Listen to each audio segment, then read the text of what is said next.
ఒక గబ్బిలంలాగా మధ్యలో వేలాడుతూ మేకులు కొడితే అరుస్తూ చచ్చిపోయాడు ఆయన.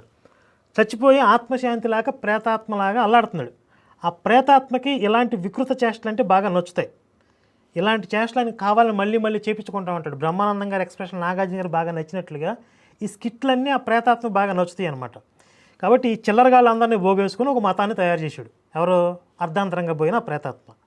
అది మ్యాటర్. అంటే ఎలాంటి అద్భుతాలకి స్వస్థతలకి అక్కడ ఆస్కారం లేదు. ఇదంతా కూడా హిందువుల మీద పన్నుతున్న వల, కుట్ర. ఆల్రెడీ ఈ కుట్రలో ఇరుక్కుని ఈ వలలో పడి ఎవరైనా హిందువులు అందులోకి వెళ్ళారా? మీరు ఆలోచించుకోండి. బురదలో దిగిన తర్వాత ఏం తిరిగి వస్తాంలే, ఇదే బురదలో కొట్టుకుపోదాంలే అనుకుంటే మీకు కర్మేక.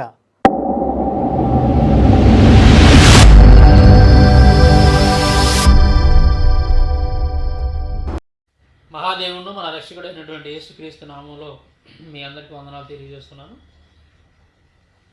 ఈరోజు మన మధ్యలో ఛత్తీస్గఢ్లో సేవ చేస్తున్నటువంటి ఒక దైవజనుడు జి వెంకటేష్ గారు మన మధ్యన ఉన్నారు.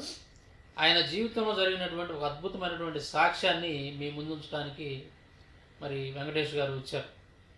మరి దేవుడు ఈ మధ్యకాలంలో కొంతమంది జీసస్ ఇస్ మిత్ అని, అంటే యేసుక్రీస్తు ఒక కల్పిత క్యారెక్టర్ అని, అసలు ఆయన లేనే లేడు, భూమి మీదకి రానే లేదు, ఇవన్నీ కూడా అసలు అబద్ధాలు చెప్తున్నారు క్రిస్టియన్స్ అని కొంతమంది యూట్యూబ్లో వీడియోలు పెడుతూ సోషల్ మీడియాలో మాట్లాడుతూ ఉంటాం మనం చూస్తున్నాం ఈ మధ్యకాలం. అయితే మన సహోదరుడు దైవజనుడు వెంకటేష్ గారి జీవితంలో దేవుడు చేసినటువంటి ఆ కార్యాలు విన్నప్పుడు చాలా ఆశ్చర్యం వేస్తుంది. అంటే ఈ విధంగా యేసుక్రీస్తుని విమర్శించేటటువంటి వాళ్ళందరూ కూడా వాళ్ళు ఎంత అజ్ఞానంగా మాట్లాడుతున్నారు అనేది మనకి ఇప్పుడు ఈ సహోదరుడు సాక్షి ఉన్న తర్వాత మీ అందరికీ అనిపిస్తుంది. అలాగే ఒకసారి మనం ఈ వెంకటేష్ గారి సాక్ష్యాన్ని మనతో పంచుకోవడానికి వచ్చాడు కనుక ఒకసారి ఆ సాక్ష్యాన్ని మనం తీసుకుందాం. వందనాలండి వెంకటేష్ గారు. మొట్టమొదట మీరు మీ యొక్క ఫ్యామిలీ బ్యాక్గ్రౌండ్ ఏ విధంగా ఉండేది? అంటే మొదటి నుంచి మీ తల్లిదండ్రులు క్రిస్టియన్స్గా ఉన్నారా, లేదంటే మధ్యలో మీరు ప్రభువుని తెలుసుకోవడం జరిగిందా? ఎట్లాగా మీ ఫ్యామిలీ బ్యాక్గ్రౌండ్ ఏంటనేది ఒకసారి ప్రేక్షకులకు తెలియదు. నా పేరు జి వెంకటేశ్వర్లు. అయితే ఇప్పుడు నన్ను అందరూ వెంకటేశ్వర్లు అనకుండా వెంకటేష్ అని అంటూ ఉంటారు. ఆ పేరులోనే మీకు అర్థం ఏమో అని అవుతుందంటే, నేను చిన్నప్పటి నుంచి లేకపోతే మొట్టమొదటి నుంచి క్రైస్తవ కుటుంబాల్లో చెందినవాడిని కాదు. అయితే హిందూ కుటుంబంలో నేను ఉన్నాను. అయితే హిందూ కుటుంబంలో మా యొక్క పూర్తి కుటుంబం అంతా కూడా హిందువులోనే ఉన్నారు. అయితే ఆ సమయంలో మా ఇంట్లో చాలా విగ్రహారాధన అదంతా జరుగుతూ ఉండేది. ముఖ్యంగా నా పేరు వెంకటేష్ కాబట్టి మా కులదేవత వెంకటేష్ దేవుడు, ప్లస్ అదేవిధంగా అమ్మవారిని మేము ఎక్కువ ఆరాధించే వాళ్ళమి మా కుటుంబం అంతా. అటువంటి స్థితిలో మేము ఉన్నాము. అయితే అప్పటి నుంచి నాకు ఒకటే దేవుని పట్ల ఒక భక్తి అనేది నాకు ఉండేది. ఎందుకంటే అందరూ ఏమంటా ఉంటారంటే అందరు దేవుడు ఒక్కడే, అందరు దేవుడు హిందీలో అంటారు సబ్కా మాలిక్ ఏక్ హై అని. అయితే నాలో ఆ మాట అనేది గుచ్చుకుంది. సబ్కా మాలిక్ ఏక్ హై అంటే అందరు దేవుడు ఒక్కడే. అయితే నేను కూడా అందరి దగ్గర ఇదే మాట అనేవాడిని, అందరు దేవుడు ఒక్కడే అని. కానీ ఆ మాట అంటూ అంటూ నేను గురు బ్రహ్మ, గురు విష్ణు, గురు మహేశ్వర, అల్లా, వాహెగురు, యేసు ప్రభు అంటే ఏ దేవుడు కనిపించినా అందరు దేవుళ్ళు ఒక్కరే కదా అని ఆ భావనతో నేను అమ్మగారి వారికి మందిరం దగ్గరికి వెళ్ళేటప్పుడు నడుచుకుంటూ 80 కిలోమీటర్లు 90 కిలోమీటర్లు అలా నడుచుకొని వెళ్ళేవాడిని. మోకాళ్ళ మీద మెట్లు ఎక్కేవాడిని, చాలా పూజలు చేశాను. ప్లస్ అదే విధంగా మనం ముస్లింది ఏదైనా పండగ వస్తే వాళ్ళతోటి ఆ యాత్రలో నేను ఉండేవాడిని. అదే సిక్కులు అంటే వాహెగురుని ఆరాధించే వాళ్ళు, వాళ్ళది ఏదైనా జులూస్ కానీ ఉంటే వాళ్ళతో వెళ్ళేవాడిని. ఛత్తీస్గఢ్లో నేను భిలాయిలో ఉంటున్నాను. అయితే అక్కడ మన క్రిస్టియన్స్ ఇది క్రిస్మస్ వస్తుంది కదా, అప్పుడు వాళ్ళు క్రిస్మస్ పాప ఎవరో అంటే శాంటా క్లాజ్ వాళ్ళు వస్తారు, వాళ్ళతో వెనక కలిసి వెళ్ళేవాడిని. అంటే అయితే చిన్న డౌట్ ఏంటంటే, దేవుడు అంటే ఎవరైనా ఒకటే, వాళ్ళు జీసస్ కానివ్వండి, లేదా వెంకటేశ్వర స్వామి, శివుడు, లేకపోతే అల్లాను, వీళ్ళు ఏ దేవుడు అయితే అంతా ఒకటేననేది మీ అభిప్రాయం. మీ ఒక్కడిదేనా లేదంటే మీ ఇంట్లో వాళ్ళు కూడా అదే అభిప్రాయాన్ని కలిగి అయితే మా ఇంట్లో వాళ్ళది ఆ అభిప్రాయం మాత్రం లేదు. వాళ్ళు మాత్రం ఏ పుట్టుపూర్వకం నుంచి హిందువులుగా ఉన్నారో ఏ దేవుళ్ళని అయితే వాళ్ళు ఆరాధించేవాళ్ళు కొలిసేవాళ్ళు ఓకే అదే దేవుళ్ళని వాళ్ళు ఆరాధించేవాళ్ళు. ఓకే కానీ నేను కూడా ఆ దేవుళ్ళని ఆరాధిస్తూ అక్కడ ఇక్కడ నేను వింటూ ఆ పూజ ఈ పూజ చూస్తూ నాలో కలిగిన విషయం ఏంటంటే అందరి దేవుడు ఒక్కడే.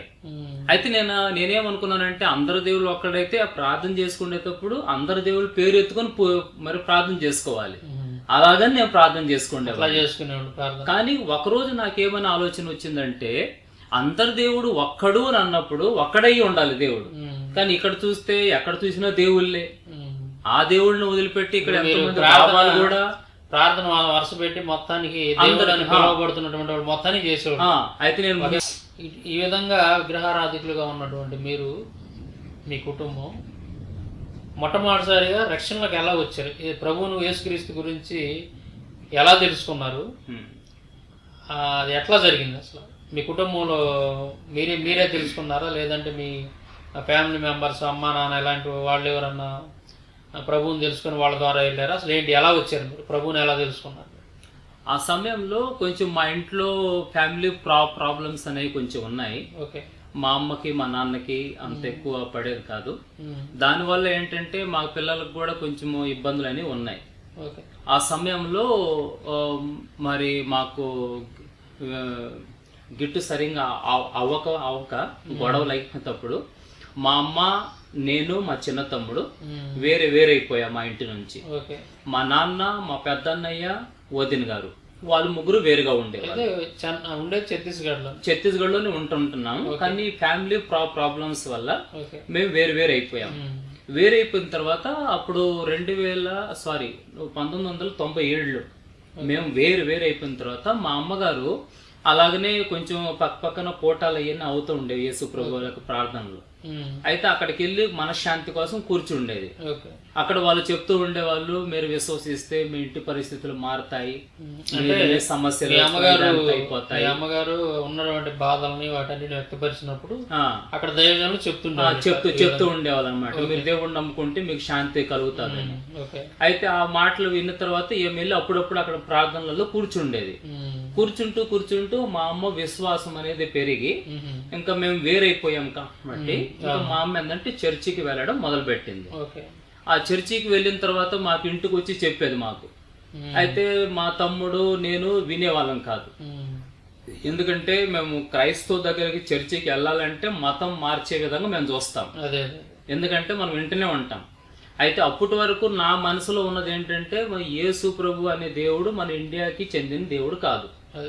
ఆయన ఏంటంటే ఈ బ్రిటిష్ వాళ్ళకి ఇంగ్లీష్ వాళ్ళకైన దేవుడు అనే ఒక ఆలోచన అనే ఒక ఆలోచన నాలో ఉంది. కానీ మా అమ్మ ఎన్నిసార్లు చర్చికి రమ్మన్నా నువ్వు వెళ్ళాలంటే నువ్వు వెళ్ళు, మమ్మల్ని మాత్రం పిలవద్దు అని ఇలాగని అనేవాడు. అప్పుడు 21 మ్యారేజ్ అవ్వలేదు. ఆ 21 ఆ సంవత్సరాల్లో అలాగ మాట్లాడేవాడిని. కానీ మా అమ్మ మాత్రం మా ఇంటి సమస్యల గురించి ఇంటి పరిస్థితులు మారాలని చెప్పి యేసు ప్రభు దగ్గరికి వెళ్తూ ఉండేది. మమ్మల్ని పిలిస్తే మేము వెళ్ళే వాళ్ళం కాదు. మరి మీరు ప్రభుని ఎట్లా తెలుసుకున్నారు? అయితే 2001లో సరే మా అమ్మ వెళ్తుంది కదా, నేను కూడా వెళ్తూ ఉండేవాడిని. అక్కడికి వెళ్ళిన తర్వాత వాళ్ళు ఎప్పుడు చెప్తూనే ఉంటారు, వాళ్ళు ఏ వాక్యం చెప్పినా నాకు గుచ్చుకుండేది. ఏదో నువ్వు అది చెయ్యొద్దు, ఇది చెయ్యొద్దు, అలా అనొద్దు, ఇలా అనొద్దు అని అంటే అది నాకు వచ్చి ఇక్కడ గుచ్చుకుండేది. ఈ చర్చికి వస్తే వీళ్ళు ఎట్నే మాట్లాడతారు పనికిరాని మాటలు అని చెప్పేసి ఏదో సెలబ్రేషన్ ఏదైనా అయినప్పుడు, పండగ ఏదైనా అయినప్పుడు ఆడ వెళ్ళడం, ముఖం చూపించడం, వచ్చినామని ఇంకా అక్కడ నుంచి రావడం అలాగ చేసేవాడిని. అయితే ఆ సంవత్సరంలోనే అయితే అలాగ 2 సంవత్సరాలు గడిచిపోయాయి. ఇంట్లో పరిస్థితులు కొంచెం మారుతూ ఉన్నాయి. అయితే నాకు కూడా ఒక నమ్మకం అనేది వచ్చేసింది, మా అమ్మ చర్చికి వెళ్తుంది కదా, కొంచెం పరిస్థితులు మారుతున్నాయని. కానీ అప్పటి వరకు నేను ఇదే అందరు దేవుడు ఒక్కడే, అందరిని కలిపి నేను ప్రార్థన చేసుకునేవాడిని. కానీ ఆ 2001 సంవత్సరంలో హఠాత్తుగా నాకు ఒంట్లో ఆరోగ్యం చెడిపోయింది. అయితే ఆరోగ్యం చెడిపోతే అప్పుడు మా నాన్నగారు BSP ప్లాంట్లో పనిచేసేవాడు కాబట్టి అక్కడ నాకు ట్రీట్మెంట్. BSP అంటే మన steel authority of India, Bhilai steel plant. Okay. అది ఒక సెంట్రల్ గవర్నమెంట్ కాదు, ఒక గవర్నమెంట్ అన్నమాట. అక్కడ మా నాన్నగారు ఉద్యోగం చేస్తుంటే ఒక పెద్ద హాస్పిటల్లో మాకు ట్రీట్మెంట్ అంతా ఫ్రీ. అయితే నాకు బాగలేకపోతే ఒకరోజు నాకు హఠాత్తుగా కాలు మొత్తం లాగేశాయి నైట్లో. దాని తర్వాత జ్వరం వచ్చేసింది. ఉదయానికి నాకు నోట్లో నుంచి కొంచెం బ్లీడింగ్ అయిపోయింది. ఓకే. అయితే నాకు ఏమైపోయిందని చెప్పి ఒకరోజు పట్టించుకోలేదు. 21 సంవత్సరాల వయసులో, 21 లేకపోతే 22 సంవత్సరాల వయసులో, 2001లో మే నెల. ఆ మే నెలలో నాకు మన ఆంధ్రాలోనే జాబ్ కోసం నాకు ఒక మంచి అథారిటీ, నాకు ఒక అవకాశం దొరికింది. అంటే హిందీ టీచర్గా. నేను అక్కడ భిలాయిలో ఉండి నాకు తెలుగు అంత ఎక్కువ రాదు, కానీ హిందీలో నేను పుట్టి పెరిగింది మాట్లాడేది హిందీ. అయితే ఆంధ్రాలో హిందీ టీచర్ కావాలని అన్నప్పుడు నాకు మొత్తం డాక్యుమెంట్స్ మొత్తం పంపించాను. 22వ తేదీన జాయినింగ్ నాది గవర్నమెంట్ స్కూల్లో. అయితే చాలా ప్లాన్స్ నేను చేశాను. అయితే మే నెల 22 జాయినింగ్, 12వ తేదీన నేను వెళ్ళాలి అక్కడికి ఆంధ్రాకి. మే నెల 1వ తేదీన నాకు ఆరోగ్యం చెడిపోయింది. కానీ ఆ 2 రోజుల తర్వాత నేను హాస్పిటల్కి వెళ్ళిన తర్వాత డాక్టర్ ఏదో పంటి కోసం ఏదన్నా దవడ ఏదన్నా చిగురు ఏమన్నా అయిందేమో, అందుకని బ్లీడింగ్ అవుతుందేమో అని చెప్పేసి వాళ్ళు ఏం చేశారంటే కొంచెం ఏదో మెడిసిన్ ఇచ్చారు, ఒకటి ఏదో క్రీమ్ ఇచ్చారు. దాంతో కూడా తగ్గడం లేదు. దాని తర్వాత నాకు బ్లీడింగ్ అనేది ఇంకా పెరుగుతూ ఉంటే అప్పుడు నాకు మొత్తము చెకింగ్ చేశారు వాళ్ళంతా మొత్తం. ఆడకు మొత్తం టెస్టులు చేసి వాళ్ళు వచ్చి నాతో అనేవాళ్ళు, మీ అమ్మ నాన్నకి మీరు ఎంతమంది పిల్లలు, నువ్వు అబ్బాయి నువ్వు అక్కడవేనా, ఇంకా లేకపోతే మీ తమ్ముళ్ళు అన్నలు ఉన్నారా. నేను అంతా చెప్పేవాడిని, ఒక 2 అన్నయ్యలు ఒక అక్క ఉన్నది అది ఇదని. అయితే నువ్వు ఎంతవరకు చదువుకున్నావు అది ఇదని అడుగుతా ఉంటే నాకు డౌట్ వచ్చేసింది. ఏంటి మేడం ఎందుకు ఇలాగా అడుగుతున్నారంటే, నువ్వు పెద్ద హాస్పిటల్కి వెళ్ళి ఆడ అడ్మిట్ అవ్వు, అక్కడ చెప్తారన్నారు. ఇంకా అక్కడ నుంచి వచ్చాను. 1 వారం అయింది అంతే. ఒక పెద్ద హాస్పిటల్ భిలాయిలో సెక్టర్ 9 హాస్పిటల్ అని ఉంది. ఆ హాస్పిటల్ నన్ను అడ్మిట్ చేసినప్పుడు అక్కడ వెంటనే వాళ్ళు చెకింగ్ చేసిన తర్వాత నాకు చెప్పారు, బ్లడ్ క్యాన్సర్ నీకు జబ్బు వచ్చింది. ఆ బ్లడ్ క్యాన్సర్ నీకు పూర్తిగా బాడీలో 94%, 94% నీ పూర్తి బాడీలో అయింది. 3 నెలలు కూడా బతకడం కష్టము అని డాక్టర్ ఒకేసారి చెప్పేశాడు. ఏ హాస్పిటల్? సెక్టర్ 9 భిలాయిలో పెద్ద హాస్పిటల్. భిలాయి సెక్టర్ 9, మన భిలాయి ప్రాంతంలో సెక్టర్ 9 లో పెద్ద హాస్పిటల్ ఉంది. పండిత్ జవహర్లాల్ నెహ్రూది అని ఒక పెద్ద హాస్పిటల్ ఉంది. ఆ ఏరియాకి అదే పెద్ద హాస్పిటల్. అక్కడ మాకు ఫ్రీ ట్రీట్మెంట్. అక్కడ ఎప్పుడైతే నాకు చెప్పారు ఆ విషయము, నేను అన్నాను ఇది నాకు ఒక పేడ కళ. ఎందుకంటే నా దృష్టిలో క్యాన్సర్ అని అంటే ఎవరైతే మందు తాగుతారో, తంబాకు సిగరెట్లు గుట్టకాలు తింటారో వాళ్ళకి ఈ జబ్బులు వస్తుంటాయి. అయితే అలవాటు లేని వాళ్ళు కూడా అయితే అంటే నా దృష్టిలో ఏంటంటే క్యాన్సర్ రావాలి. నాకేమన్నా వయసు అవ్వలేదు కదా, ముసల్తనం వస్తే ఏదో అయిపోయిందిలే అని అనుకోవచ్చు. 21-22 సంవత్సరాల కుర్రవాడిని క్యాన్సర్ వచ్చిందంటే ఎవరన్నా నమ్మరు, అవునా? రెండోది, మా కుటుంబంలో అందరూ ఏదో ఒక మత్తు పదార్థం వాడుతూనే ఉంటారు. ఒక తంబాకు పొడి అందరూ తీస్తే మా అమ్మ, మా అక్క, మా తమ్ముడు, మా నాన్న, అన్న అందరూ ఒక్కసారి అది చేస్తే అందరు తినేవాళ్ళు. నేను ఒక్కడిని తప్ప. మా అన్నయ్య మా నాన్న ఇద్దరు కలిసి తాగేవాళ్ళు. మా తమ్ముడు తంబాకు చేస్తే మా తమ్ముడు, అక్క, అమ్మ అందరూ పంచుకొని తినేవాళ్ళు.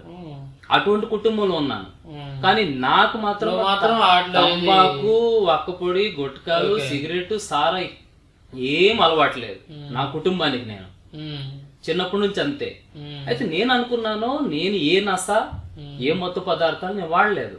అయితే నాకు క్యాన్సర్ వస్తుంది అని అంటే నేను కళ్ళలో కూడా నమ్మను, నాకు రాదు. వేరే వ్యాధి అంటే నేను ఒప్పుకుంటాను, వేరే జబ్బు అంటే. కానీ క్యాన్సర్ అంటే మాత్రం నేను ఒప్పుకోను అని అనుకున్నాను. దాని తర్వాత మా అమ్మ ఇక్కడ ఏడుస్తుంది, మా కుటుంబం వాళ్ళందరూ ఏడుస్తున్నారు, ఏంటో ఏం అర్థం కావడంలా. అప్పుడు మా అమ్మ మా పాస్టర్ గారికి ఫోన్ చేసింది. ఆమె ఎక్కడికైతే చర్చికి వెళ్ళలేదు. ఆ పాస్టర్ గారు వచ్చి డాక్టర్ తోటి నా ముందే హిందీలో మాట్లాడాడు, ఏంటి పరిస్థితి అది ఇది అంటే. అప్పుడు మా పాస్టర్ గారికి ఆయన క్లియర్ నా ముందే చెప్పాడు, ఈ అబ్బాయికి బోన్ మ్యారో అంటే ఒకటి చేయాలి, ఎక్విట్ లైంఫోబ్లాస్టిక్ ల్యూకేమియా దాన్ని ఏఎల్ఎల్ అంటారు. ఓకే. ఆ బ్లడ్ క్యాన్సర్ ఈ అబ్బాయికి అయింది. ఉమ్. మొత్తం బాడీలో క్యాన్సర్ అయిపోయింది, మా చేతుల నుంచి దాటిపోయింది. ఉమ్. ప్లస్ ఈ అబ్బాయిది బ్లడ్ గ్రూప్ కూడా ఏబి నెగిటివ్. ఉమ్. ఏబి నెగిటివ్ దొరకదు. ఉమ్. అయితే ఈ అబ్బాయికి ఇప్పుడు బ్లడ్ ఎక్కించాలి, 3 బాటిల్ కావాలి. మీరు ఎట్లా చేస్తారో చేయండి. అక్కడ ఒకటే బాటిల్ మనకి దొరికింది. ఓకే. ఇంకా మీరు చేయమనంటే అప్పుడు నాకు ఆ పిక్చర్ ఎంతో అర్థమైపోయింది. ఇంకా అప్పుడు నాకేం అర్థం కాదు. ఉమ్. నేను అనుకున్నా నేను ఏ తప్పు పనులు చేయలేదు, నేను ఏ పెద్ద పెద్ద ఘోరమైన పాపాలు చేయలేదు, అవునా, ఏ మత్తు పదార్థాలు వాడలేదు, ఉమ్. నాకెందుకు ఇలా జరిగిందని చెప్పేసి ఇంకా వాళ్ళు చూస్తుంటే ఏడుస్తున్నారు. ఇంకా బతకడం 3 నెలలు కష్టం అని చెప్పాడు డాక్టర్. ఉమ్. మరి డాక్టర్ చెప్పేది నమ్మాలిగా. నమ్మాలిగా. మరి అది నమ్మిన తర్వాత ఇంకా నాకు ఒక ఏడుపు వస్తుంది, కోపం వస్తుంది. కోపం ఎవరి మీద? ఉమ్. ఉం? నేను ఏ తప్పు చేయకుండా నా జీవితం ఎందుకు? నేను అందరి దేవుళ్ళని కొలిచేవాడిని. కేవలం నేను మత్తు పదార్థం వాడటం లేదు, అది మంచి క్వాలిటీ కాదు నాది. దానికంటే మంచి క్వాలిటీ ఏముందంటే చిన్నప్పటి నుంచి నేను విగ్రహారాధన చాలా ఎక్కువ చేసేవాడిని, అన్ని పూజలు చేసేవాడిని. ఉమ్. పూజలు రాకముందు నుంచి పూజలు చేసేవాడిని, వచ్చి పూజల టైం అయిపోయిన తర్వాత కూడా పూజలు చేసేవాడిని. కానీ నాకు కోపం వచ్చేసింది. కోపం వచ్చేసి ప్రతి ఒక్కరిని నేను పిలిచాను. ఎంతమందిని అయితే నేను ఆరాధించాను అందరిని నేను పిలిచాను, అందరితో ప్రార్థన చేశాను. కానీ మనసులో ఏమి శాంతి దొరకలేదు నాకు. ఉమ్. ఆ సమయంలో కొంతమంది వచ్చి మా అమ్మతో అన్నారు, ఏమనంటే, అమ్మ నువ్వు ముందు మన హిందూ సాంప్రదాయంలో ఉండి నువ్వు యేసు ప్రభు దగ్గరికి వెళ్ళావు కదా, ఏదో నీ పరిస్థితి మారతాదని చెప్పి, అందువల్ల ఏమో నీ కొడుకుకి జబ్బు వచ్చిందేమో, ఉమ్.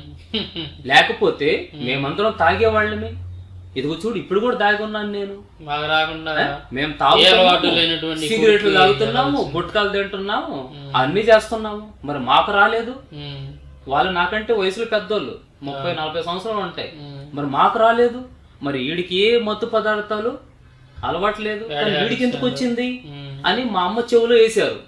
ఇప్పటికన్నా మించిపోయింది ఏమి లేదు. ఉమ్. ఇప్పటికన్నా యేసు ప్రభువుని నువ్వు విడిచిపెట్టి ఉమ్. నువ్వు ఇప్పుడన్నా సరే నా తప్పు అయిపోయిందని చెంపదబ్బులు వేసుకొని నువ్వు వస్తే ఏమో బాగవుతాదేమో ఉమ్. అని అన్నప్పుడు మా అమ్మ ఒక ప్రశ్న వేసింది అక్కడ. ఆ. సరే నేను ఇప్పటికన్నా అక్కడికి వస్తాను, ఆ. వస్తే బాగవుతుందని నువ్వు గ్యారెంటీ ఇవ్వగలవా ఆ. అని ఆయనతో అన్నది. ఆ. అయితే ఆయన ఉండేమో నేను గ్యారెంటీ ఇవ్వను, ఆ. కానీ జరగచ్చు.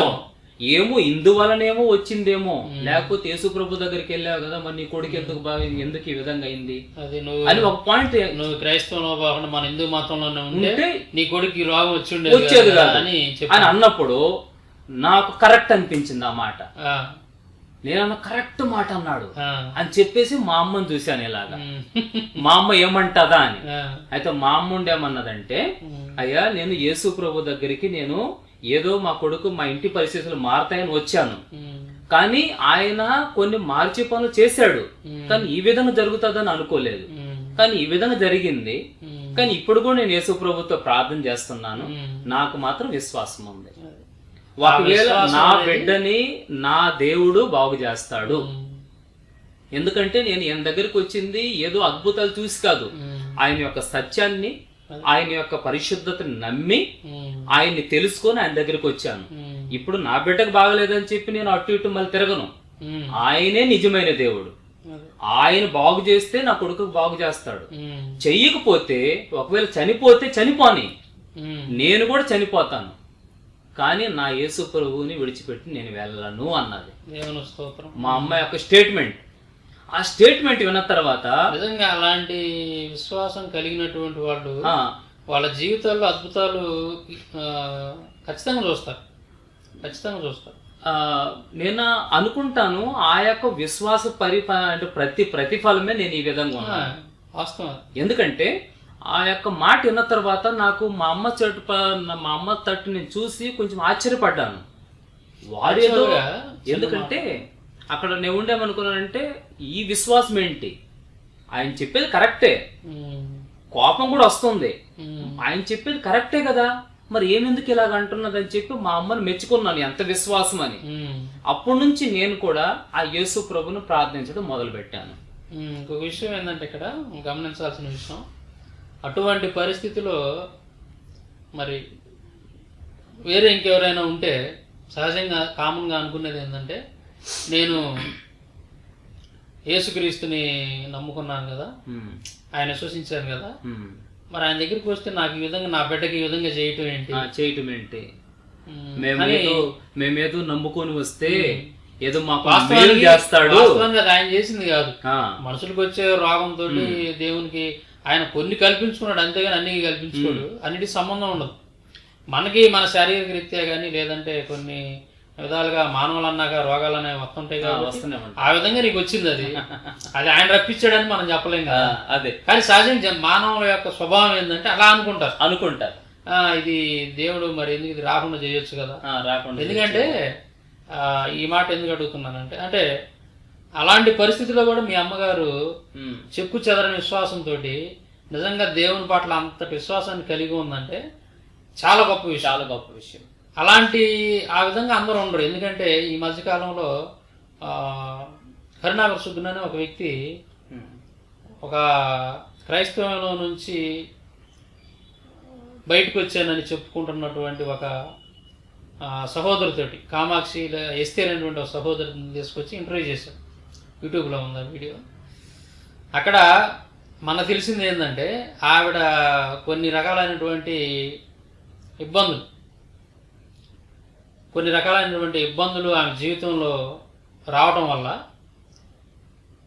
మరి ఆవిడ తన విశ్వాసాన్ని కోల్పోయి, సహనాన్ని కోల్పోయి, ఇప్పుడు మీ అమ్మగారిలాగా అంత విశ్వాసాన్ని కలిగి ఉండకుండా ఆ ఇబ్బందులు రాగానే ఈ దేవుడు ఉంటే నాకు ఈ ఇబ్బందులు ఎందుకు రప్పిస్తాడు, నేను దేవుణ్ణి యేసుక్రీస్తుని ఆరాధిస్తున్నాను కదా, నా జీవితంలో ఇటువంటి ఇబ్బందులు ఎందుకు రావాలి అనేటటువంటి దృక్పథంతో ఆవిడ ఇవాళ రోజున బయటకు వచ్చి యేసుక్రీస్తు లేడు, యేసుక్రీస్తు అంటే ఒక మిథ్య, ఒక మిత్, యేసుక్రీస్తు అనేది ఒక కల్పిత క్యారెక్టర్ అని చెప్పి బయటకు వచ్చి ప్రచారం చేయడం మొదలుపెట్టి, మీ అమ్మగారిలాగా ఆవిడ కూడా గొప్ప విశ్వాసాన్ని, అదే చెక్కు చెదరని విశ్వాసాన్ని కలిగి ఉన్నట్లయితే ఆవిడ జీవితం కూడా మీ జీవితం లాగానే బాగుండేది, మంచిగా ఉండేది.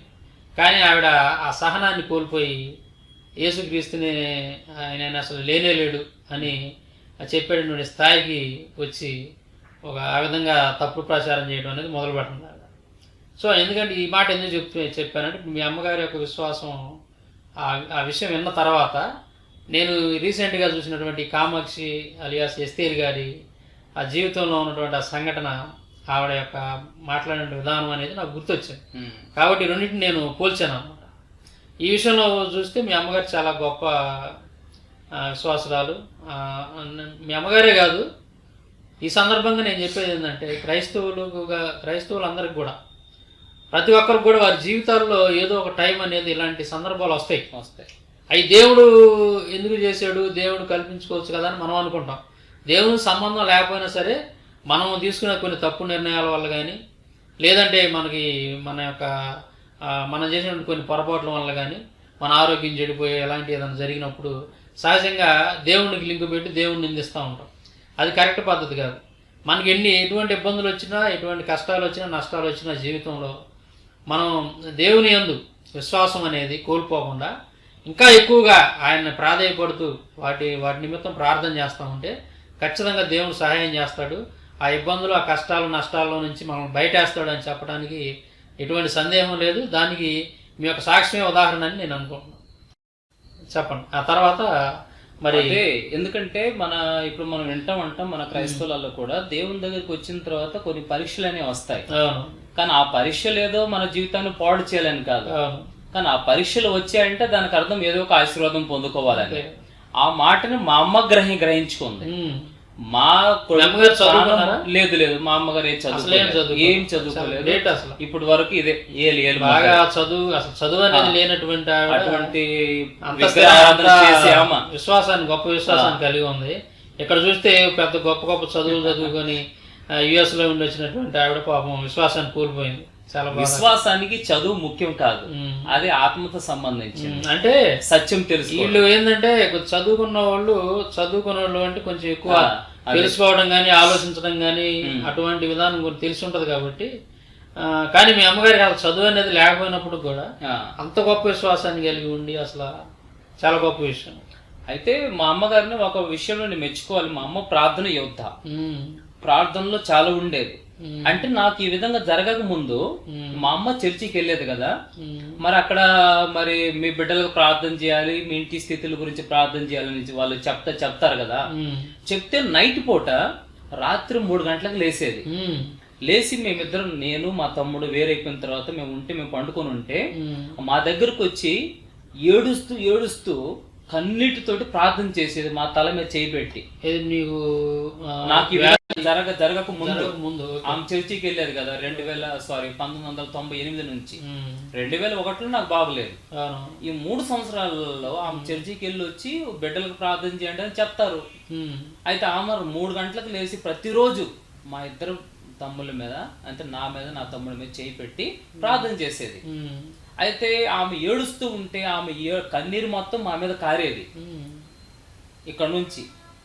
అయితే మేము కోపంతో నేను కొన్నిసార్లు లేచి అరిసేవాడిని ఆమెని, నువ్వు పండుకోవు, మమ్మల్ని పండుకో, నీకు అంత భక్తి నీకు అని ఎన్నిసార్లు చెప్పినా ఈనేది కాదు. అయితే వార్నింగ్ ఇచ్చాను మా అమ్మకి, నువ్వు ఈ విధంగా చేస్తే రేపు నుంచి చర్చి పోవడం కూడా బంద్ చేపిస్తాను, మానేమంటాను నేను అని నేను ఒక వార్నింగ్ ఇచ్చిన తర్వాత ఆమె 2 రోజులు ప్రార్థన చేయకుండా ఉండి దాని తర్వాత వచ్చేసి తల మీద చెయ్యి ఇలా పెట్టకుండా పైన ఇలా పెట్టి సౌండ్ రాకుండా దూరంగా ఉండి ఆ కన్నీరు పడతాదేమో అని దూరం ఉండి ప్రార్థన చేసేది.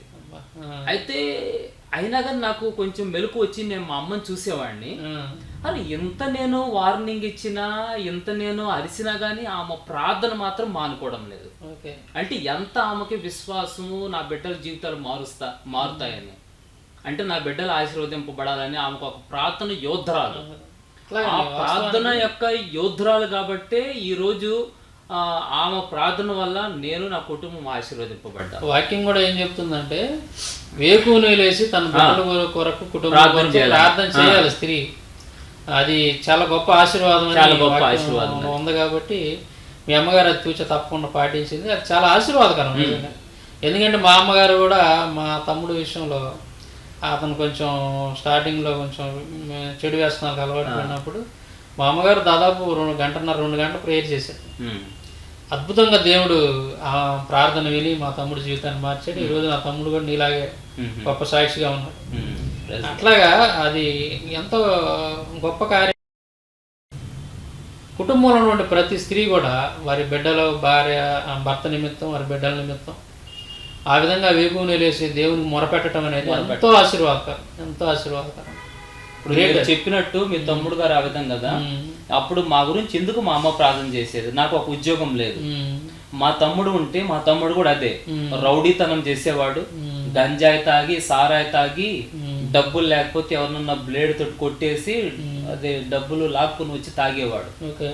వాడు ఇంటికి వచ్చినప్పుడు హోసు ఉండేది కాదు వాడికి, వాడిని ఎంత కొట్టినా తిట్టినా వాడు వినేవాడు కాదు. అయితే సగం ఏడుపు మా అమ్మకి వాడి గురించి. దాంతో నాకు ఏ భవిష్యత్తు లేదు, వేరుగా అయిపోయాం మా నాన్న నుంచి, ఉద్యోగం లేదు, ఏం లేదని చెప్పి ఇద్దరు గురించి ఏడ్చేది.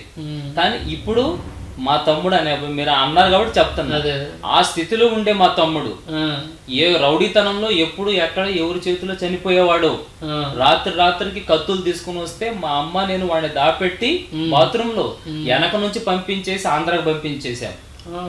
కొన్నిసార్లు దుర్గు స్టేషన్ లో వాళ్ళు ఉన్నప్పుడు కత్తులు తీసుకొని వీడిని ట్రైన్ లో పంపించకుండా మేము బస్సులో పంపించాం. అటువంటి స్థితి. వాడు ఎప్పుడు చనిపోతాడు అనుకున్నాం నాకంటే ముందే, కానీ వాడి జీవితం ఇప్పుడు మారి వాడు బాప్తిస్మ తీసుకొని ఇప్పుడు ట్రక్ డ్రైవింగ్ చేస్తున్నాడు. ఏ మత్తు పదార్థాలు లేకుండా వాడికంటే ఒక కుటుంబం ఉంది. బ్యాడ్ హ్యాబిట్స్ వదిలేసి దేవుని సేవకి తన కష్టార్జితం కూడా ఇస్తూ దేవుని సేవలో వాడు కూడా ఉన్నాడు.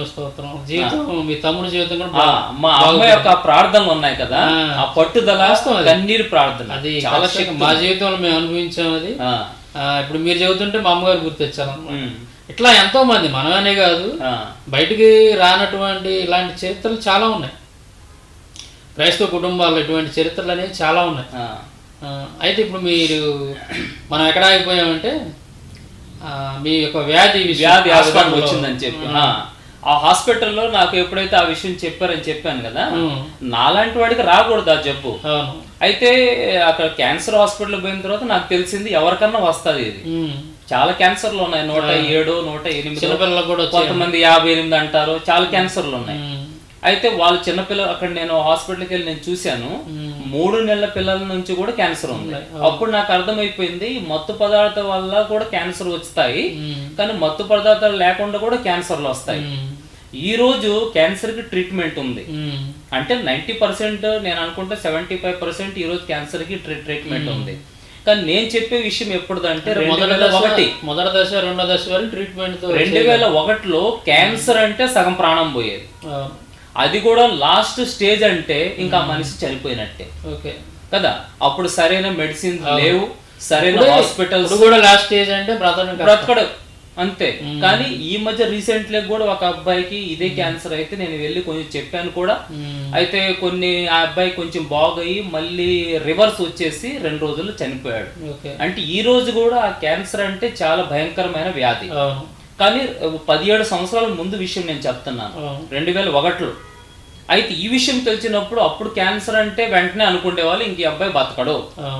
అయితే నాకు ఆ విషయం ఎప్పుడైతే తెలిసి డాక్టర్లు ఎలా చెప్పారు అసలు నాకు ఎప్పుడైతే అక్కడ డాక్టర్ క్యాన్సర్ అని చెప్పారో, దాని తర్వాత బ్లడ్ గ్రూప్ కూడా AB నెగిటివ్ అని చెప్పారో, వెంటనే నేను ఇంకా ఏడవలేకపోతున్నాను, ఉండలేకపోతున్నాను. అప్పుడు నేను చెప్పాను, అందరు దేవుళ్ళని కొలిసిన ఆరాధించిన ప్రతి దేవుణ్ణి పిలిచాను, ఒత్తి మరీ పిలిచిన తర్వాత.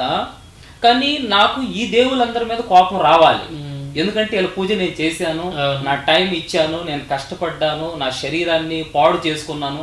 ఎందుకంటే నేను ఒకవేళ మందిరాలకు వెళ్ళేటప్పుడు నడుచుకుంటా 80 కిలోమీటర్లు వెళ్ళేవాడిని, 1000 మెట్లు మోకాలతో ఎక్కేవాడిని, చాలా ఆరాధన చేశాను నేను. అదంతా చెప్పుకోకూడదు. అంత పూజలు చేసినప్పుడు నాకు ఏదైనా కష్టం ఇటువంటి వ్యాధి వస్తే వాళ్ళని ఏదో ఒకటి అనాలి. నేను వాళ్ళ మీద కోపం రావడంలా, నాకు ఎవరి మీద కోపం వస్తుందంటే యేసు ప్రభు మీద కోపం వస్తుంది. ఎందుకంటే మా అమ్మ ఏదో ఆశ మీద యేసు ప్రభు దగ్గరికి పోయింది, ఇంటికి వచ్చి మా తల తింటా ఉంటది ప్రార్థనలో. మరి యేసు ప్రభు నిజమైన దేవుడైతే మరి ఈ స్థితి ఎందుకు తీసుకొచ్చాడు కదా. మాకు కష్టాలు ఏదో పోతాయని మేము మా అమ్మ దేవుని దగ్గరికి వస్తే కష్టాలు పోకుండా ఎక్కువైపోయాయి. అందుకని నాకు యేసు ప్రభు అంటే నాకు ఒక కోపం అనేది ఏర్పడ్డది. ఎవరన్నా వచ్చి ప్రార్థనకి నా దగ్గర బాగోలేదని మా అమ్మ అందరికి చెప్పేసరికి అందరూ ప్రార్థనకు వస్తున్నారు. విలాయికి 1 వారం రోజులు ఉన్నాను అక్కడ. ఇది మొత్తం కోసారు, ఇక్కడ నుంచి కోసి ఇక్కడ నుంచి బాన్ మెరో చేశారు. ఇది సక్సెస్ అవ్వలేదు. అయితే వెనక చేశారు. వెనక చేసిన తర్వాత ఏమేమైందంటే ఇక్కడ నాకు మొత్తం ఇది స్వెల్లింగ్ అయింది. వచ్చిన వాళ్ళందరూ భయపడ్డారు, ఈ అబ్బాయికి చాలా పెద్ద ఆపరేషన్ అయినదని. అదంతా చూసి నేను ఏడవలేక ఎవరిని అనలేక, అయితే అందరి దేవుళ్ళ మీద ఉండే కోపం అంతా యేసు ప్రభు మీద చూపించాను. చూపించి నా నోటికి ఏది వస్తే అది అన్నాను. ఈ రోజు ఆ యేసు ప్రభు యొక్క గొప్పతనం గురించి నాకు భారతదేశంలో ఎక్కడెక్కడైతే అవకాశం దొరుకుతుందో వెళ్ళి నిలబడి చెప్తున్నాను, నా యేసయ్య నిజమైన దేవుడు అని. అట్లా ఎందుకు చెబుతున్నావు? కారణం అది. కానీ ఆ రోజు మాత్రము ఆ యేసు ప్రభు మీద కోపం వచ్చి చాలా నోటితోటి ఎన్నో మాటలు అన్నానులే, అనరాని మాటలు అన్నాను నేను ఈ నోటితోటే. అన్న తర్వాత నేను BSP ప్లాంట్ దగ్గర సేల్ ఆఫీస్ ఉంది ఒకటి, అక్కడ పెద్ద బ్రాంచ్ మేనేజర్స్, ఎగ్జిక్యూటివ్స్ వాళ్ళందరూ పనిచేసే దగ్గర నేను ప్యూన్ గా ఉన్నాను.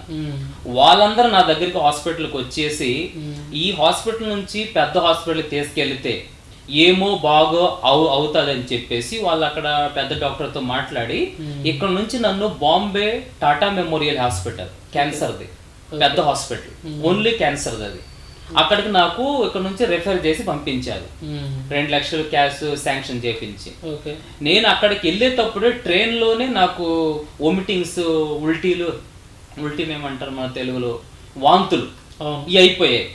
ఆ ట్రైన్ లోనే నాకు బ్లీడింగ్ చాలా ఎక్కువ అయిపోయింది. ఆ ట్రైన్ లోనే నేను చనిపోయేవాడిని. అయితే అక్కడికి వెళ్ళిన వెంటనే అక్కడ క్యాంప్ అక్కడ టాటా మెమోరియల్ హాస్పిటల్లో కూడా డాక్టర్లు చెప్పారు, చెకప్ మొత్తం ట్రీట్మెంట్ చేసిన తర్వాత ఈ అబ్బాయికి లాస్ట్ స్టేజ్ లో మీరు తీసుకొచ్చారు. ఈ లాస్ట్ స్టేజ్ లో బ్రతకడం చాలా కష్టం. మీరు ఒకవేళ తీసుకొని వెళ్ళాలంటే మీరు మళ్ళీ తీసుకొని వెళ్ళొచ్చు, కానీ ఉంచాలంటే మీ ఇష్టం అన్నారు. కానీ మా ఇంట్లో వాళ్ళు ఏం చేశారంటే మా అమ్మతో పాటు ఇద్దరు వచ్చారు, కాదు ఇక ఇంత దూరం వచ్చాము కదా ట్రీట్మెంట్ చేయించుకుంటామన్నారు. అక్కడే నేను చనిపోయే విధంగా ఉన్నాను. అయితే నేను ఏ హాల్ అయితే ఉన్నానో అక్కడ 8 బెడ్లు ఉండేవి.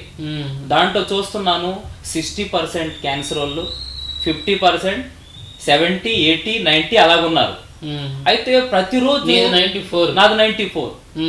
అయితే ప్రతిరోజు ఉదయానికి ఏదో ఒక రోజు ఒక్కొక్కరు మాత్రం అక్కడ నుంచి లేకుండా పోతున్నారు, చనిపోతున్నారు. అది ఇంకా భయానికి. వాళ్ళు చనిపోయిన వెంటనే వాళ్ళ ఇంట్లో అందరినీ బయటకు తీస్తారు, సౌండ్ కూడా రానివ్వరు, ఏడుపు. వాళ్ళు ఉదయాన్నే లేచిన తర్వాత నేను అక్కడ ఒక పేషెంట్ ఉండేవాడు, ఏంటంటే రాత్రి చనిపోయాడు. అయితే నేను అనేవాడిని ఎంత పర్సెంట్? 70%. 70% రోడ్ వెళ్ళిపోయాడంటే నేను 94.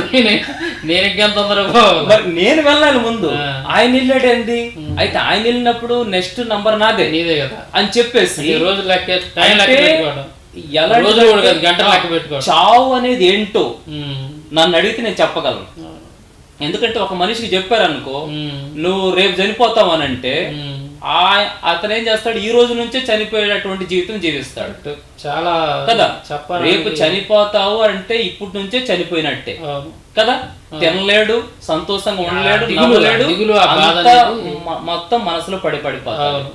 నాకు మాత్రం ఆడ 60%, 50% కూడా ఎంతమంది నా కళ్ళ ముందే చనిపోయారు. కొంతమందికి ఆ క్యాన్సర్ అది లోపల తిరుగుతూ దానికి బ్లడ్ దొరకకపోతే కంటి దగ్గర కానీ అది బయటకు వచ్చి నోరు పెట్టేసింది అనుకో, మూతి పెట్టేస్తే ఆ కన్ను తీసేశారు. కొంతమందికి కాళ్ళు ఇక్కడ నుంచి నాది బోన్ క్యాన్సర్, ఆ బోన్లో వాళ్ళకి మూలిగా అది దొరకకపోతే అది హోల్ చేసుకుని బయటకు వచ్చిన తర్వాత ఇక్కడ కానీ అది పెట్టేస్తే ఎంతవరకు కాళ్ళు తీసేశారు. ఎంతో మందికి కాళ్ళు లేవు, చేతులు లేవు, కళ్ళు లేవు, ఇది మొత్తం లేదు. అయితే అదంతా చూసి ఎంత పర్సెంట్ అంటే 60-70 అంటేనే వాళ్ళకి కాళ్ళు చేతులు తీసేస్తున్నారు. మరి నాకెప్పుడు కాళ్ళు పోతాయో, నాకెప్పుడు కన్ను పోతాదో, నా ప్రాణాలు ఎప్పుడు వెళ్తాయని చెప్పి నేను ఇలాగ నా ప్రాణం అయ్యేది. అందుకని నేనుండే అనుకున్నా అంటే రోజు ఈ విధంగా తలుచుకొని చనిపోవడం కంటే ఒక్క రోజు చనిపోవడం మంచిది అని ఆత్మహత్య చేసుకోవడానికి నేను ప్రయత్నించాను. ఒకసారి వెళ్ళాను, ఆ టాయిలెట్కి వెళ్ళి అక్కడ ఫినాయిల్ ఉంటది కదా, ఆ ఫినాయిల్ ఒకటి మగ్గలో తీసుకొని అలాగ తాగే సమయానికి అక్కడ పని చేసే ఒక ఆమె వచ్చి ఏ భయ్యా ఏం చేస్తున్నావు అని హిందీలో అన్నది. ఏం చేయలేదు, వాసన చూస్తున్నా అని చెప్పేసి అక్కడ పెట్టేసి వచ్చాను. ఇంకోసారి మనసు ఒప్పుకోలేక 7 అంతస్తుల బిల్డింగ్ అది, ఆడికి ఎక్కాను, కింద మెయిన్ రోడ్డు, ఆ కిటికీ నుంచి ఒక కాలు అట్టు పెట్టాను, పెట్టి ఇంకా దూకే సమయాన ఒక అతను ఎవరో వచ్చాడు. దానివల్ల అప్పుడు ఆ రోజు అక్కడ నుంచి దూకి చావలేదు. వస్తున్నాను, బతకలేకపోతున్నాను. ఏడుస్తామా, మా అమ్మ ఏంటి అక్కడే నా ముందే ఉంటుంది, ఆమె ముందు ఏడ్చానా ఆమె తట్టుకోలేదు. ఇలాంటి బాధ నాకు ఎక్కువైపోయింది. బతకలేకపోతున్నాను, ఇలాగ నేను చావలేకపోతున్నాను. ఆ సమయాన అక్కడ బొంబాయిలో ఉన్నటువంటి మన క్రైస్తవులకి చెప్తే వాళ్ళు వచ్చి నా దగ్గరికి ప్రార్థన చేసేవాళ్ళు. వాళ్ళు ప్రార్థన చేస్తుంటే నా కోపం ఉంది, అయినా కానీ నేను ఇంతమంది దేవుళ్ళు నేను పిలిచాను, ఎవరు పలకలేదు. ఏమో ఈ యేసు ప్రభుని నేను పిలుస్తాను, ఏమో మా అమ్మ నమ్మే దేవుడు నిజమైనోడేమో అని చెప్పేసి నేను వాళ్ళతో ప్రార్థన చేయించుకొని ఒక బైబిల్ ఇప్పించుకున్నాను. ఆ బైబిల్ ఇప్పించుకొని ఆ రోజు నుంచి నేను ఏమని ప్రార్థన చేసుకున్నాను, అయ్యా నేను బ్రతకాలని ప్రార్థన చేసుకోలేదు. నాకంటే నాకు మా అమ్మ మా తమ్ముడు వాళ్ళ యొక్క భవిష్యత్తు ఏమవుతుందో ఆ బాధ ఎక్కువ ఉంది. ఎందుకంటే అప్పుడు నేనే సంపాదించి మా తమ్ముడిని మా అమ్మని సాకేవాడిని. ఒకవేళ నాకేదన్నా అయితే అప్పుడు మా అమ్మ ఎలా బతుకుతుంది, మా తమ్ముడు అంటే వాడు రౌడీజము గంజాయి తాగి వాడు బతుకుతున్నాడు, కానీ మా అమ్మ అనాథ అయిపోతాదేమో అని ఆ విషయం చెప్పి నేను బైబిల్ తీసుకొని యేసు ప్రభుతో ప్రార్థన చేయడం మొదలు పెట్టాను. అయ్యా నేను ఎన్నో మాటలు అన్నాను ఈ నోటితోటి, నన్ను క్షమించు, కానీ నేను మాత్రం ప్రార్థన చేస్తున్నాను. నీ గురించి చాలా విన్నాను నేను, నువ్వు ఇలాగా అద్భుతాలు చేసావు, ఆయన్ని బాగు చేసావు, ఈయన బాగు చేసావు. అప్పుడు దినకరన్ గారి వాళ్ళ నాన్న క్యాసెట్లు కూడా విన్నాను. అప్పుడు వాక్ మ్యాన్ అని ఒకటి ఉంటది, క్యాసెట్ దీంట్లో పెట్టుకోవడం ఎండము. ఆ సాక్ష్యాలు అన్ని చాలా మంది పంపించేవాళ్ళే విశ్వాసులు. అవన్నీ ఇని కొన్నిసార్లు అనిపించింది ఇటువంటి అద్భుతాలు ఏదో కల్పితమేమో, అబద్ధాలు సాటిస్తున్నారేమో, ఇలాగ జరగవు, మూఢనమ్మకాలు నేను కూడా అనుకున్నాను. కానీ అంటారు చూడు, అదే మన హిందీలో ఒకటి ఉందన్నమాట, మజ్బూరీగా నా మహాత్మా గాంధీ అని. అంటే ఏది దోచకపోతే ఆకలి ఎక్కువగానే అయితే గెడ్డన్నది అంటారు మనిషి ఆకలి కోసం కదా.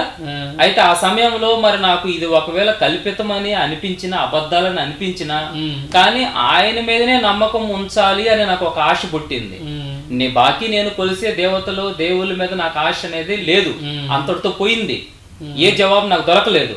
ఆయన ఈయన దగ్గరికన్నా వెళ్ళి ఏదో ప్రార్థన చేసుకుందాము, చివరిలో ఏదో ఒక ఛాన్స్ ఇతనికి కూడా ఇద్దాము, చూద్దాము. ఈయన గురించి చాలా పెద్ద గొప్పలు చెప్తున్నారు కదా, మా అమ్మ కూడా చాలా ప్రార్థన చేస్తుంది కదా అని చెప్పేసి ఒక బైబిల్ తెచ్చుకొని ప్రార్థన చేసుకున్నాను. ఏమనంటే, అయ్యా నేను 2 సంవత్సరాలే నాకు జీవితమే, నువ్వు దేవుడు అని నేను నమ్ముతున్నాను, నువ్వు గొప్ప కార్యాలు చేసావంట కదా, నాకు పూర్తి లైఫ్ నాకు వద్దు. 2 సంవత్సరాలు ఎందుకు అడిగా నేను చెప్తున్నాను, నాకు లైఫ్ ఇంక జీవించడం నాకు ఇష్టం లేదు. ఎందుకంటే నేను ఇరిగిపోయాను. నా ఆశలు, నేను ఎన్ని ఆశలు అయితే నేను ఊహించుకున్నాను నా లైఫ్ లో, అన్ని పాడైపోయాయని నాకు అర్థమైపోయింది. ఇంకా నేను బ్రతకను అని నాకు మైండ్ సెట్ అయిపోయింది. నేను అతి త్వరలో చనిపోతాను, ఇంకా నాకు బ్రతికి ఆశ కూడా లేదు. ఆ టైంలో మా తల్లి గురించి, మా తమ్ముడు గురించి నేను ఆలోచించి వీళ్ళ కోసం వెళ్లే ముందు ఒక మార్గం చేయాలి. అయితే 2 సంవత్సరాలు నాకు లైఫ్ ఇవ్వమన్నాను. ఎందుకంటే దానికి కారణం ఏంటంటే, నేను అప్పుడు LIC పాలసీ ఒకటి కట్టున్నాను. దాంట్లో కండిషన్ ఏంటంటే, 3 సంవత్సరాల మధ్యలో చనిపోతే నీకు ఏ డబ్బులు రావు, కానీ 3 సంవత్సరాలు కంప్లీట్ అయిపోయిన తర్వాత నీకు ఎలాగన్నా జబ్బు వచ్చి చనిపోయినా 2 లక్షలు వస్తాయి నాకు. అయితే ఆల్రెడీ నాకు 1 సంవత్సరం 2 నెలలు పూర్తయి ఉంది. 2 సంవత్సరాలు నేను బ్రతికుంటే ఆ 3 సంవత్సరాలు అదే డేట్ అయిపోయిన తర్వాత చనిపోతే ఏ ఇబ్బంది లేకుండా, అంటే ఏమి చిక్కు లేకుండా ఆ 2 లక్షలు ఈజీగా నాకు దొరుకుతాయి. దాంతో అంటే మా అమ్మకి అయితే మా అమ్మకు వాళ్ళకి దొరికితే, మా తమ్ముడు పరిస్థితి బాగోలేదు, వాడు కూడా ఎప్పటి వరకు ఉంటాడు, ఏదన్నా ఒక కిరాణా ఏదో ఒకటి చేసుకుంటే ఆమె తిండి కన్నా సరే చిన్న వ్యాపారం చేసుకున్న, ఒక ఇంటి ముందు ఒక వ్యాపారం ఏదో చిన్న దుకాణం పెట్టుకున్నా అయిపోతుంది, ఆమె బతకగలదు అనే ఆశ నాలో ఉంది. అందుకని నేను దేవునితోటి 2 సంవత్సరాల లైఫ్ ని అడిగాను. యేసయ్య అయితే నాకు ఇంతవరకు నాకు లైఫ్ ఇచ్చాడో, ఆయన్ని నువ్వు నిజమైన దేవుడు కదా, నన్ను బ్రతికించు, నాకు మంచి లైఫ్ ఇవ్వు, ఇన్ని సంవత్సరాలు నా ఆయుష్ని పెంచని నేను అడగలేదు, 2 సంవత్సరాలు నాకు ఇచ్చే ప్రభు అని చెప్పేసి నేను ప్రార్థన చేసుకున్నాను. ఈ 2 సంవత్సరాల కోసం నాకు లైఫ్ ఇవ్వడానికి రోజు ప్రార్థన చేసుకునేవాడిని, రోజు పాటలు వినేవాడిని ఉన్నాను. అయితే 1 నెల వరకు నాకు అక్కడ ట్రీట్మెంట్ అయిపోయిన తర్వాత నేను అక్కడ నుంచి, బాంబే నుంచి నాకు ఏం చేశారంటే భిలాయికి పంపించారు. మళ్ళీ భిలాయికి వెళ్ళి అక్కడ ఒక క్యాన్సర్ హాస్పిటల్ ఉంది, అక్కడే నీకు మాత్రం ట్రీట్మెంట్ చేసుకోమని. వాళ్ళు ఏం చెప్పారు డాక్టర్లు? ఆ డాక్టర్లు అక్కడ నాకు చెప్పింది ఏంటంటే, మరి మా చేతిలో మాత్రం లేదు, కానీ మీరు చెప్తే మేము ప్రయాసం చేస్తాం. ఇప్పుడు నమ్మకం ఇప్పుడు చెప్పారా, బ్రతకడు అని చెప్పేశారు క్లియర్ గా చెప్పేశారు. కానీ మనం ఎంత చెప్పినా గానీ మన పిల్లలు మనం తీసుకెళ్తే మనం వాపస్ రిటర్న్ ఇంటికి తెచ్చుకోము కదా. ఎందుకంటే గవర్నమెంట్ నుంచి మా నాన్న పని చేస్తున్నాడు కాబట్టి డబ్బులు అక్కడికి వెళ్తున్నాయి. లాస్ట్ వరకు ఆశ అనేది ఉంటది. ఎవరైనా అంతే సార్, ఏంటంటే ఇంటి దగ్గర పెట్టుకుని ఏదో ఒకటి ఇక్కడే ఉంచాడని అంటారు అన్నట్టుగా ఆశతోటి ఉంచారు. కానీ అక్కడ డబ్బులు మొత్తం అయిపోయిన తర్వాత తీసుకెళ్ళమని అంటే అక్కడ నుంచి తీసుకొచ్చారు మళ్ళీ భిలాయికి. భిలాయిలో సెక్టర్ 1 హాస్పిటల్ అనే దగ్గర నాకు మళ్ళీ ట్రీట్మెంట్ అయింది. మొత్తం కలిసి ఒక 6 నెలలు 7 నెలలు నాకు ట్రీట్మెంట్ అయింది. కానీ అక్కడ అప్పటి వరకు నా కండిషన్ ఇలాగనే ఉంది. ఇలాగనే ఉంటే ఆ సమయంలోనే మా నాన్నగారికి యాక్సిడెంట్ అయి చనిపోయారు. చనిపోయిన తర్వాత నాకు గవర్నమెంట్ నుంచి వచ్చి అటువంటి ఆ ట్రీట్మెంట్ ఆగిపోయింది అంతటితోటి. ఇదంతా యాక్సిడెంట్ కేసు కదా, ఇదంతా క్లియరెన్స్ అయిపోయిన తర్వాత ఇంకా కొన్ని ఉన్నాయన్నమాట. అదంతా అయిపోయిన తర్వాత నీకు ట్రీట్మెంట్ అవుతుంది. అప్పటి వరకు గవర్నమెంట్ నుంచి డబ్బులు దొరకవు. ఆ సమయంలో నేను నాకు ట్రీట్మెంట్ క్లోజ్ అయిపోయిన తర్వాత నేను అప్పుడు ఉండే సీఎం గారి దగ్గరికి వెళ్ళాను, రాజకీయ నాయకుల దగ్గరికి నాకు సహాయం కావాలని. అప్పుడు మన ఛత్తీస్గఢ్ ఎంపీ నుంచి వేరే అయిపోయింది 2001. ఓకే. అక్టోబర్లో నాకు ఇలాగైంది. నవంబర్లో ఛత్తీస్గఢ్ వేరేగా అయింది. అప్పుడు అజిత్ జోగి గారు సీఎం గా ఉండేవారు. అతని దగ్గరికి వెళ్ళి నేను అప్లికేషన్ ఇచ్చాను. వచ్చిన తర్వాత నా మనసు చాలా బాధగా ఉంది. అయితే ప్రార్థన చేసుకుండేవాడిని. అయితే ఒకరోజు నేను మా అమ్మ ఊరికి వెళ్ళాలని అన్ని సర్దుకుంటుంది. అయితే నేను అలా కూర్చొని ఏడుస్తూ ఏదో తలుచుకుంటూ అలా నేను పండుకున్న తర్వాత నా జీవితం యొక్క టర్నింగ్ పాయింట్ ఇది. అయితే అప్పుడు వెంటనే నాకు యేసు ప్రభు దర్శనంలో కనిపించి నాతో మాట్లాడాడు. చాలా మందికి నాతో మాట్లాడాడంటే కొంచెం వేరుగా ఉంటది, ఎందుకంటే దేవుడు ఏంటి మాట్లాడడం ఏంటి అని చాలా ప్రశ్నలు వస్తాయి ఇక్కడ. కానీ అది అనుభవించిన వాడికి నాకు తెలుసు. ఈ రోజుకి కూడా నేను అనుకుంటాను, నేను ఎంత పాపిని, అటువంటి వాడికి దేవుని యొక్క మాటలు వినపడ్డాయి, దేవుని స్వరూపాన్ని నేను చూశానంటే నాకు ఇప్పుడు కూడా ఆశ్చర్యం అనిపిస్తుంది. ఇప్పుడు కూడా నేనే నమ్మను, కానీ అది వాస్తవం.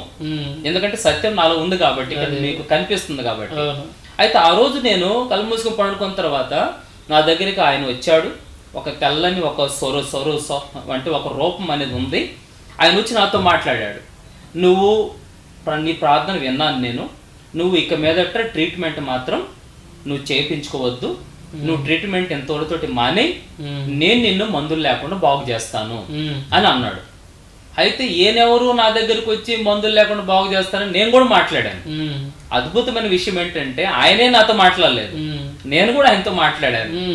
ఇది నా జీవితానికి ఒకటి దేవుడు ఇచ్చినటువంటి ధన్యత. నా మనసులో మాట చెప్పాను. నేను అన్నాను, డాక్టర్స్ 3 సంవత్సరాల వరకు నీకు ట్రీట్మెంట్ చేస్తాము, 3 సంవత్సరాలు బాగున్న తర్వాత అప్పుడు చెప్తాము నీకు బాగా అవుతాదా అవదా. కానీ ఇప్పుడు మేము చెప్పలేము, మాత్రం అవకాశం లేదు. ఇప్పుడు నీకు ట్రీట్మెంట్ చేయాలి. ఈ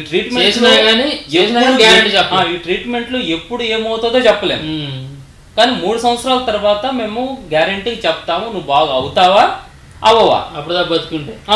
అయితే మీరు ఎలాగంటున్నారు, డాక్టర్లే జవాబు ఇవ్వడం లేదు, గ్యారంటీ ఇవ్వడం లేదు. అంటే ఇప్పుడు నిన్ను అక్కడ ఇందాక నువ్వు చెప్పింది ఏంటంటే, నీకంటే తక్కువ పర్సెంటేజ్ ఉన్నటువంటి వాళ్ళు రోజు వాళ్ళు బెడ్ ఖాళీ అవుతుంది. మీరు కళ్ళతో చూశాను నేను. మరి ఆ లిస్టులో ఉన్నటువంటి వాళ్ళు మీరు. మరి అటువంటిది మీరు దేవుని కనపడి ఏం చెప్పాడు ఇక మీకు? అదే నేను అన్నాను. అంటే ఇంత మాట్లాడలేదు. అంటే నా దృష్టిలో ఏంటంటే 94% వాళ్ళు బాగోవడం కష్టం, డాక్టర్లు కూడా గ్యారెంటీ ఇవ్వడం. ఇక్కడ యేసు ప్రభు నాకు కనిపించేమన్నాడు అంటే, క్లియర్ చెప్తున్నాను నేను, నీ ప్రార్థన నేను ఆలకించాను, నువ్వు ఇక మీద ట్రీట్మెంట్ మానేసి నా మార్గంలో ఉండు, నేను నిన్ను బాగు చేస్తాను అన్నాడు. అయితే నేను అన్నాను, నువ్వు బాగు చేస్తాను అన్నావు సరే, కానీ ఎలా బాగు చేస్తావు? డాక్టర్లే గ్యారెంటీ ఇవ్వడం లేదు, మందులు లేకపోతే నువ్వు ఎలాగ నన్ను బాగు చేస్తావు అని అంటే, నేను యేసు ప్రభువుని, నాకు అసంభవమైనది ఏమీ లేదు, అసాధ్యమైనది ఏమీ లేదు, నేను నిన్ను బాగు చేస్తాను, నువ్వు నా సాక్షిగా ఉండి నా సేవ చేయమన్నాడు. ఇది నా జీవితానికి ఇచ్చినటువంటి ధన్యత. ఆయన మాట్లాడి ఒక పని నాకు అప్పగించాడు, నేను నిన్ను బాగు చేస్తాను, నువ్వు నా సాక్షిగా ఉండి నా సేవ చేయమన్నాడు. అయితే నేను అన్నాను, అయ్యా నీ గురించి నేను చాలా విన్నాను, నువ్వు ఇలాగ అద్భుతాలు చేసావు అలాగ అద్భుతాలు చేసావని. కానీ అదే దాంతో పాటు నేను డాక్టర్లతో కూడా విన్నాను, 3 సంవత్సరాల దాకా మేము చెప్పలేమని. ఇప్పుడు నేను డాక్టర్ మాట వినాలా లేకపోతే నీ మాట వినాలా? కానీ డాక్టర్లు మాట మీద నాకు నమ్మకం లేదు. నేను ఎలాగన్నా నేను చనిపోతాను, 3 సంవత్సరాలుగా ఉంటాను, నాకు నమ్మకం లేదు. కానీ నువ్వు అన్న మాటపై నేను విశ్వసించి రేపటి నుంచే నేను మందులు మానేస్తాను. ఒకవేళ నిజమైన దేవుడు నువ్వు కానీ అయితే నువ్వు నన్ను బాగు చేస్తావు. ఒకవేళ బాగు చేయకపోయినా సరే నేను మందులు మాత్రం తిన్నా, నేను బ్రతకను. కానీ నీ మీద ఒక నమ్మకం నేను ఉంచుతాను. నువ్వు నిజమైన దేవుడు అయితే నన్ను నువ్వు బాగు చేసి నన్నుగా నిలబెడితే ఈ జీవితం నీ సేవకి నేను ఇస్తాను అని నేను కూడా ఒక వాగ్దానం చేశాను. ఆ వాగ్దానం చేసిన తర్వాత ఏమైందంటే, నెక్స్ట్ 2 days తర్వాత అప్పుడు వెంటనే నాకు మెలకు వచ్చింది. నేను చూశాను ఎవరు లేరు, మా అమ్మ ఆ రూమ్లో మొత్తం సామాన్ అంతా చేసుకుంటుంది. నాకు డౌట్ ఒకటి వచ్చింది, నాతో మాట్లాడింది ఎవరు? యేసు ప్రభు మాట్లాడా లేకపోతే ఎవరు మాట్లాడారు అని చెప్పి ఒక డౌట్ కూడా వచ్చింది నాకు. అమ్మతో చెప్పారా? అమ్మతో చెప్పలేదు.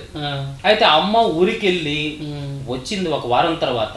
అప్పటి వరకు నేను డిసైడ్ చేసుకున్నాను 3 రోజులు ఉపవాసం ఉండి, ఇది దేవుడి యొక్క పిలుప లేకపోతే ఏదైనా దుష్టుడు ఏమన్నా నా మందులు మానేసి పెంచి నన్ను చావుకు తీసుకెళ్తున్నాడా, లేకపోతే నా భ్రమ అని చెప్పేసి నేను అబ్జర్వ్ చేస్తే నాకు కనిపించాడు. నేను ఆ స్వరాన్ని విన్నాను. ఆ స్వరాన్ని విన్న తర్వాత నేను మాట్లాడాను. మళ్ళీ సమాధానం వచ్చింది. అయితే నేను మాట్లాడినది నాకు సమాధానం వచ్చింది. దాంతో క్లియరెన్స్ అయిపోయింది. నాతో ఎవరో మాట్లాడుతున్నారు. ఆయన యేసు అని ఆయన కొద్దిగా ఆయన యొక్క గుర్తింపు నాకు చెప్తున్నాడు. వేరే దేవుడు, నేను దేవుడిని అని వచ్చి మాట్లాడలేదు. నేను యేసు ప్రభుని, నేను యేసుని, నీ ప్రార్థన నేను ఆలకించాను, నేను యేసుని, నాకు అసంభవమైనది ఏమీ లేదు అన్నాడు. నేను నిన్ను బాగు చేస్తాను. ఒక వారం తర్వాత మా అమ్మ వచ్చిన తర్వాత అందరు చెప్పేసి, నీకు మందులు వాడొద్దని చెప్పడానికి ఉన్న కారణం ఏంటంటే ఆల్రెడీ నీ రోగం నయం చేసేసి, ఆల్రెడీ ఏంటంటే అది ఎప్పుడు క్లియరెన్స్ అయిందంటే నాకు ఒక 6 నెలల వరకు నేను మందులు మానేసిన తర్వాత అందరూ అది కూడా క్లియర్ చేస్తున్నాను. ఎందుకు దేవుడు అలాగన్నాడు. ఒక మందులు మానేసిన వెంటనే మా వీధి అంతా నన్ను ఏలాకొలం చేశారు. అదిగో వాడు క్యాన్సర్ ఈ మధ్య అంతా బతకలేడు అంటే ఇప్పుడు దేశ ప్రభుని నమ్ముకున్నాడు, మందులు కూడా మానేశాడు, వాళ్ళ దేవుడు అంట మందులు లేకుండా బాగు చేస్తాడంట అని. అయితే మేమేంటంటే అందరూ విశ్వాసులు కూడా మందులు తింటారు, మేము కూడా తిన్నాం. మా అమ్మ కూడా అదే వచ్చి చెప్పింది. అంటే ఒక హిందీలో ఒకటి ఉంది, దువాబీ చెయ్యి దవాబీ చెయ్యి, అంటే ప్రార్థన ఉండాలి మందులు ఉండాలి అని. అది వాస్తవమే. బైబిల్లో ఎక్కడెక్కడ వాక్యం మందులు తినవద్దు, మెడిసిన్ కళ్ళు మూసుకొని దీపం ఆడబెట్టి, అది కాదు. ఆరోగ్యవంతుడికి వైద్యుడు అక్కర్లేదు కానీ రోగంగా ఉన్నాడు, వ్యాధితో ఉన్నటువంటి వాడికి వైద్యుడు కావాలని చెప్పాడు. కానీ ఆయన ఉద్దేశము అలాగుంది. నువ్వు ఆల్రెడీ నువ్వు చెప్పిన దాన్ని బట్టి అర్థం అవుతుందంటే ఆల్రెడీ క్లియర్ చేసేసాడు కాబట్టి మందులు ఎందుకు వేస్ట్ కదా. అది తెలిసిందంటే చెప్పాడు అన్నమాట. ఒక 6 నెలల తర్వాత నాకు అది కూడా చెప్పాడు. మళ్ళీ ఒక గొప్ప విషయం అది. ఏడేదో మందులు మానేయమంటే నేను మానేసినంత మాత్రం నేను బాగా అయ్యానా? క్లియరెన్స్ లేదు, క్లియరెన్స్ బిల్కుల్ లేదు ఇక్కడ. అయితే నేను మందులు మానేసిన తర్వాత చాలా మంది ఉండేమన్నారంటే, అదిగో భక్తుడు వెళ్తున్నాడు, మందులు మానేశాడు, మందులు లేకుండా అంట వాళ్ళు యేసయ్య వాడిని బాగు చేస్తాడంట అని వెటకారం చేశారు. నా స్నేహితులు, నా బంధువులు అందరూ చాలా మంది చచ్చిపోతారు తొందరగా నన్ను చూసి నవ్వే వాళ్ళు ఉన్నారు. మధ్యలో కొంచెం జ్వరం వచ్చినా, మందులు మానేశాడు, జ్వరం వచ్చినా సరే అమ్మ ఇదిగో మళ్ళీ వచ్చేసింది జబ్బు అని నన్ను చాలా భయపెట్టే వాళ్ళు. ఈ విధంగా చేసేటప్పుడు మా అమ్మ కూడా చెప్తే ఎవరి మాట వినలేదు. మా పాస్టర్ గారు కూడా వచ్చి నాకు చెప్పారు, ఎవరి మాట వినలేదు.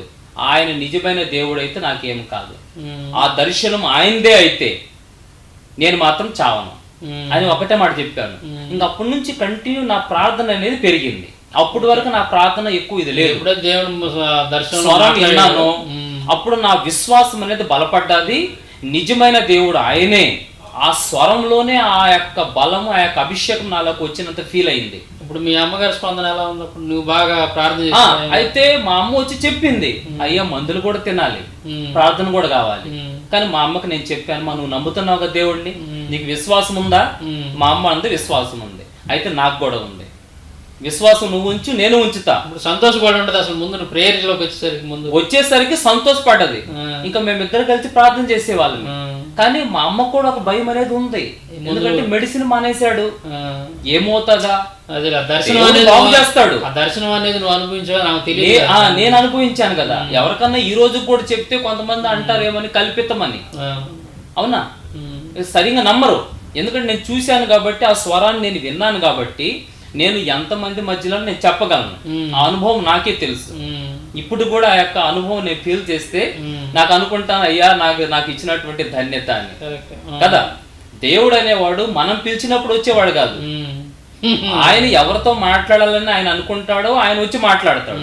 అంతేగాని ఇప్పుడు ఎవరన్నా నా దగ్గరికి వచ్చి నీతో ఆ రోజు మాట్లాడాడు కదా, ఇప్పుడు పిలిచి మాట్లాడు అని అంటే ఏమంటారంటే, ఇలాంటి ఇప్పుడు మన సాక్షి అన్న తర్వాత ఏమంటారంటే కొంతమంది మూర్ఖులు, ఆయన క్యాన్సర్ నయమైందని సాక్ష్యం చెప్పాడు కదా, క్యాన్సర్ పేషెంట్ ఇప్పుడు తీసుకొస్తాను, నయం చెప్పిండు చూద్దాం, నయం అయితే మేము కూడా దేవుడిని నమ్ముకుంటాం అంటే ఇక్కడ వీళ్ళు ఏం చేస్తారంటే దేవుడిని సవాల్ ఇది.